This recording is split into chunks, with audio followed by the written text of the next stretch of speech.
Assalamualaikum warahmatullahi wabarakatuh. Izin berdiri, nama saya Dicipto pertama NPM 24 Jadi kali ini saya ingin membuat video hands on Cisco Packet Tracer 93.4. Jadi pada aktivitas 3.3.4 ini, data center exploration ini kita tuh akan fokus pada fokus utama kita adalah memahami bagaimana sih sebuah data center kecil dirancang di organisasi dan dikembangkan dengan tetap menjaga prinsip ketersediaan tinggi atau high availability, juga redundancy dan kemudahan manajemen. Dan dalam simulasi ini terdapat ada dua center, yaitu ada center Toronto, mana ya tadi? Ini ada center Toronto dan juga ada center Seattle, terus juga jadi kita itu diminta untuk yang pertama akan menganalisis kondisi data center yang sudah ada, jadi merancang penambahan kapasitas, mengimplementasi konfigurasi jaringan untuk mendukung si ekspektasi tersebut. Yang pertama yaitu explore the characteristic of the small data center. Jadi kita akan eksplorasi karakteristik data centernya. Yang pertama itu step yang pertama kita akan mengeksplor the physical layout dan data center. Kita akan koneksi fisik antara branch office dan data center. Dan branch office di Winnipeg kita terhubung ke dua data center yang menggunakan koneksi fiber redundant. Jadi ke data center pertama yaitu ke Seattle itu dia pakai center 2, dan kalau Toronto itu dia center 1. Nih data center ini. Terus dan pendekatan itu memastikan bahwa jika kita salah satu data centernya itu ada alur koneksi yang gagal atau branch tetap dapat berkomunikasi melalui jalur alternatif. Maka desainnya ini untuk menghindari single point of failure pada level koneksi 1. Dan yang kedua, kita akan mengeksplor the numbing and addressing conversion in both data center 1 and data center 2. Jadi kita akan redundancy logis di branch office-nya ini. Jadi redundancy ini tidak hanya diterapkan secara fisik, tetapi juga secara logis menggunakan floating static route. Sabar ya.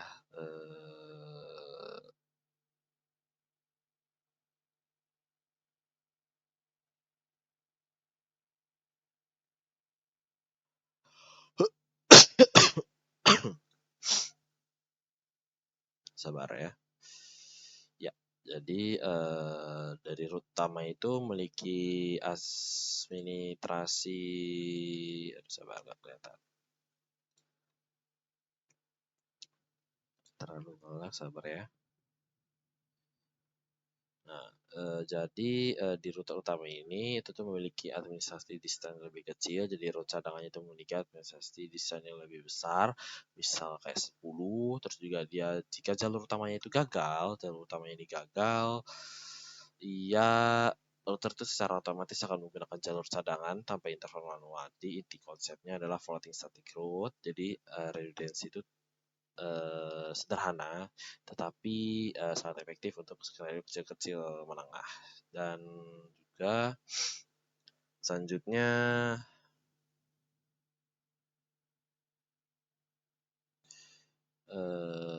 explore data center redundant layer 2 teknologi. Jadi kita masuk ke data center yang pertama.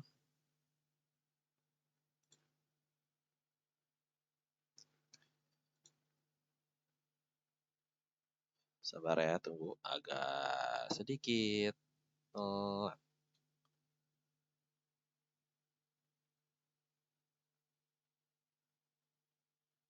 Sabar.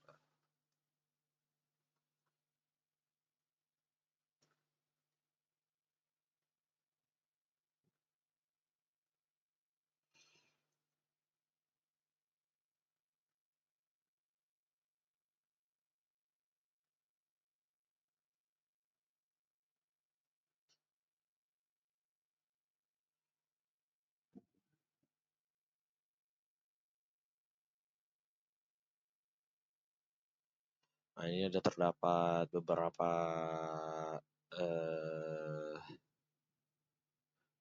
apa namanya switch, router, dan juga ada beberapa server yang digunakan di sini. Oh my god, kepencet zoom, ya kepencet zoom, jadinya dia ngelak. Bentar terus. Oh my god.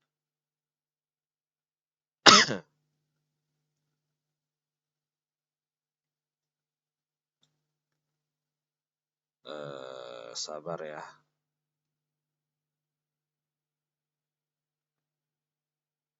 Tadi kita masuk ke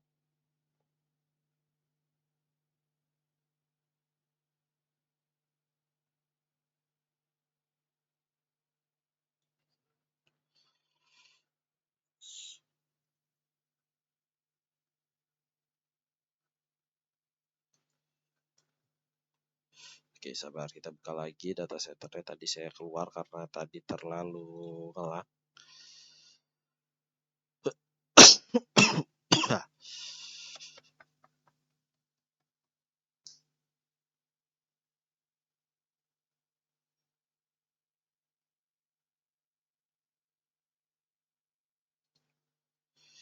Jadi kita udah masuk nih ke dalam DC1 apa namanya DC10 switch A dan switch B. Jadi di switch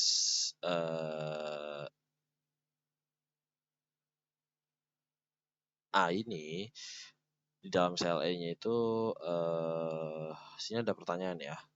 Ada pertanyaan yaitu what technology is used to provide resiliency and stability in their configuration. Jadi jawabannya adalah teknologi yang digunakan untuk menyediakan resiliensi dan stabilitas adalah itu Ether channel yang dikonfigurasi menggunakan LHCP atau kepanjangannya yaitu link aggregation control protocol. Dan selanjutnya yang C yaitu what is the total bandwidth over port channel 1. Jadi teknologi Ether channel 1 itu memungkinkan beberapa link fisik itu dia bekerja sebagai satu link logis. Jadi dengan cara ini bandwidth total itu jadi lebih meningkat. Selanjutnya yang D, what is the total bandwidth of overflow channel 1?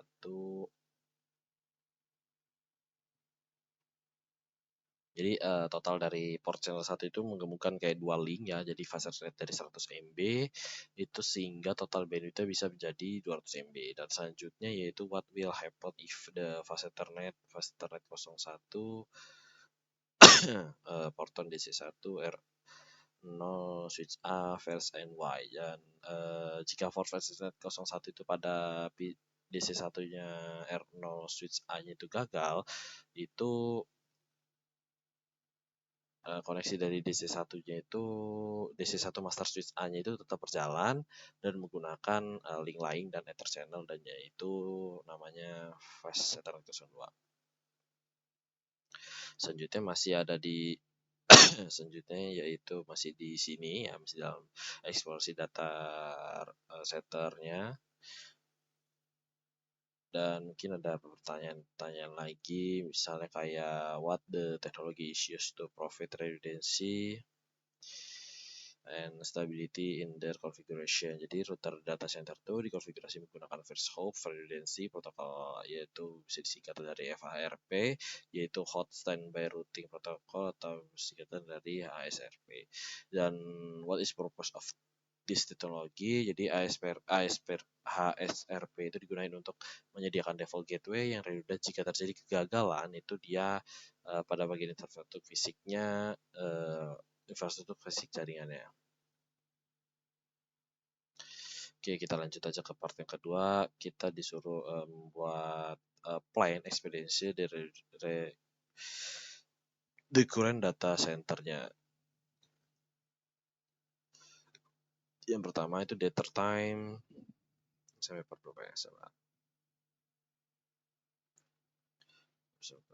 Oke, part 2 ini yang pertama itu data time what equipment is requirement to add one new rack of equipment. Jadi setiap rack itu menggunakan dua switch Cisco 2960 ya menggunakan Cisco 9260 terus yang terhubung ke master switch di rack 0. Untuk menjaga konsistensi switch baru itu biasanya dinamain switch A atau switch B di masing-masing terhubung ke DC1 master switch A dan DC1 switch master B. Jadi how are the R5 switch connect to the R0 switch? Jadi D1 R5 R5 switch A itu FA01-nya itu mengarah ke master switch A FA023 dan kalau untuk D1 FA02-nya itu mengarah FA024 ke master switch A. Dan kalau yang B itu di FA01 DC1 ke master switch B FA03. Begitu juga sama, jadi dia tambahin satu dari FA01 F02 berarti DC1 master switch B-nya di FA024 lebih terstruktur aja. Dan kedua link itu tuh pada masing-masing switch itu digabung menggunakan LACP Ether Channel. Dan kalau di sini ada pertanyaan how many server should be added to rack 5, how should they configure and with what address. Jadi sebanyak 6 server itu ditambahin ke rack 5. Jadi setiap server itu memiliki 2 NIC. Ada 2 NIC fast Ethernet channel. Ada NIC fast Ethernet dengan konfigurasi fast Ethernet 0 yaitu 172.16rs.1/16, DG 172.16.0.254 DNS-nya jadi 172.16.1.1. Selanjutnya kita masuk ke step yang ketiga yaitu configure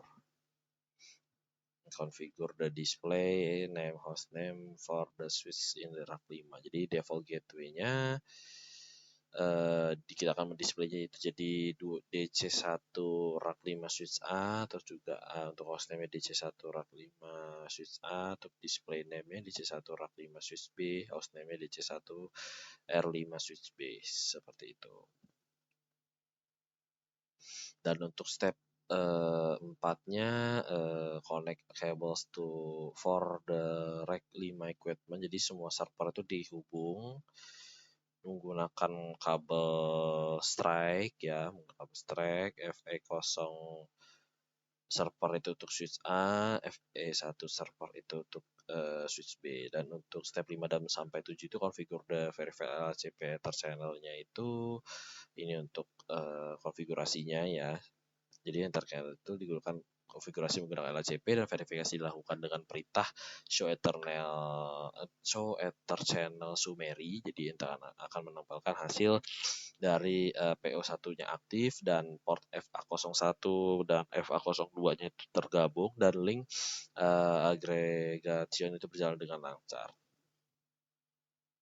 Di sini ada pertanyaan refleksi, apa itu data center? Data center itu lebih singkatnya kayak fasilitas fisik gitu ya, fasilitas fisik seperti ini.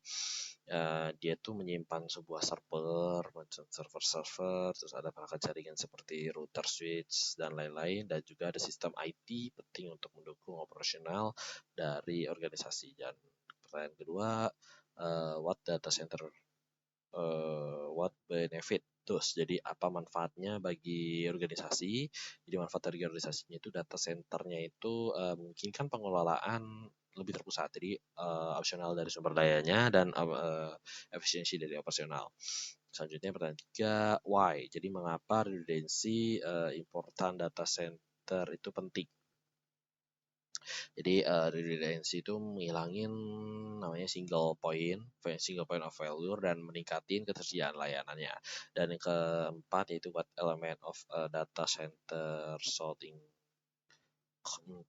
incorporate redundancy. Jadi komponen apa saja yang diperlukan untuk redundancy-nya itu yaitu kayak seperti saya bilang tadi ada server, switch, router, kabel jaringan, daya listrik, pendingin. Karena kalau tanpa pendingin itu servernya itu bisa overheat atau juga bisa meledak karena suhu temperatur yang terlalu tinggi. Karena mesinnya aja itu kalau dihidupin itu udah kayak mesin pesawat suaranya. Jadi jatuhnya itu kayak mesinnya itu terlalu berlebihan. Kalau mungkin kalau konfigurasinya dikit, kalau konfigurasinya untuk suatu organisasi atau suatu kantor ya mungkin lebih berat lagi. Dan serta teknologi jaringan seperti kayak Etherchannel dan HSPRP. Yang terakhir yaitu what is the important. Jadi kenapa sih Etherchannel itu penting? Jadi simpelnya Etherchannel itu menggabungkan bandwidth dan menyediakan redundancy link sehingga jaringan itu jadi tetap berjalan dengan lancar walaupun salah satu linknya itu ada yang gagal atau salah. Oke. Sekian dari saya dari 9.3.4. Saya akhiri. Wassalamualaikum warahmatullahi wabarakatuh.